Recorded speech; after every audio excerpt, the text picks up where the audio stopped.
High above the fertile plains of western Syria, where ancient trade routes once connected the Mediterranean coast to the heart of the Middle East, rises a fortress so massive, so perfectly engineered, that for centuries it was believed to be completely impregnable. This is Krak de Chevaliers, a colossal citadel of stone, a masterpiece of medieval military engineering and the greatest Crusader castle ever built. For nearly 200 years, it stood as the ultimate symbol of Christian power in the Islamic world, dominating the land, controlling vital trade routes, and defying the greatest armies of the age. But its story is not just one of war. It is a story of ambition, faith, conquest, betrayal, and survival. Long before Crusader banners ever flew above its towers, this hilltop was already recognized for its strategic power. In the year 1031, a local Muslim ruler, the Emir of Homs, constructed a small fortress here, known as Hisn al-Akrad, the Castle of the Kurds. From this height, the entire Homs Gap could be controlled, the most important land corridor linking the Syrian interior to the Mediterranean coast. Whoever held this pass controlled trade, armies, and influence across the region. When the Crusades erupted in the late 11th century, waves of European armies poured into the Middle East, capturing cities, founding kingdoms, and reshaping history. In 1142, this fortress was handed to one of the most powerful military orders ever formed, the Knights Hospitalier. Warrior monks, bound by strict discipline, religious devotion, and military precision. They saw immediately what this site could become, and over the next century they transformed it into a fortress beyond imagination. Massive concentric walls rose from the bedrock. Tower after tower was built, each one positioned for maximum defense. Wide moats, narrow kill zones, arrow slits, and murder holes turned every approach into a deadly trap. Deep beneath the stone, enormous cisterns stored rainwater.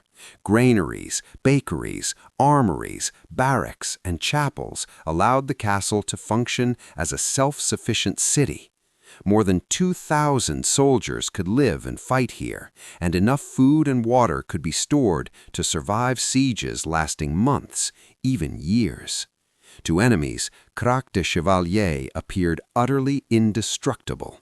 Muslim chroniclers called it a bone stuck in the throat of Islam. From its towers, Crusader knights launched raids, taxed surrounding villages, and controlled the vital trade routes that flowed through the valley below. For more than 130 years, no army could break its defenses. The greatest commanders of the Islamic world tried and failed. Even Saladin, the legendary conqueror of Jerusalem, could not take Krak. But history was about to change. In the year 1271, a new force swept across the region, led by the brilliant and ruthless Mamluk sultan, Baybars, a master of strategy, a fearless commander, and a man determined to erase Crusader power from the Middle East forever.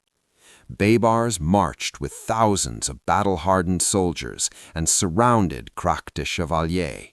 For 36 relentless days, massive siege engines hurled stones against its walls. Towers shook, battlements shattered, yet still the fortress refused to fall. Direct assault had failed, so Baybars turned to a weapon far more deadly than any sword or catapult: deception. A forged letter was delivered into the castle, supposedly written by the Grand Master of the Knights Hospitalier. It ordered the garrison to surrender.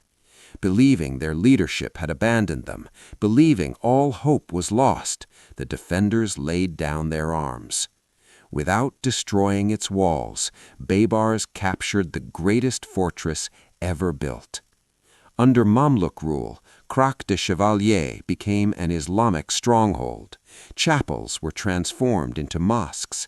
Arabic inscriptions were carved into stone. New towers rose, strengthening its defenses even further. Through centuries, Krak continued to guard the land. It endured earthquakes. It survived invasions. It outlived empires. The Ottomans ruled it, European powers occupied it, and finally, modern Syria inherited it.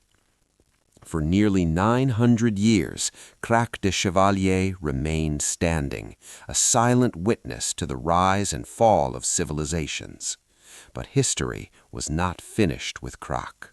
In 2012, war returned once again to Syria. Rebel forces occupied the ancient fortress. Government troops surrounded it. Airstrikes struck its towers. Explosions shattered medieval stone that had survived centuries of siege. In 2014, government troops retook the castle. For the first time in its long history, Krak suffered severe damage, yet it still stood, scarred, wounded, but unbroken.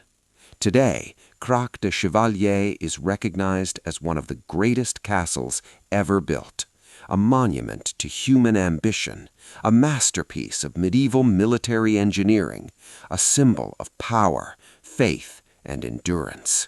Its towers still rise above the plains. Its walls still whisper stories of knights and sultans, because Krak de Chevaliers is not just a castle.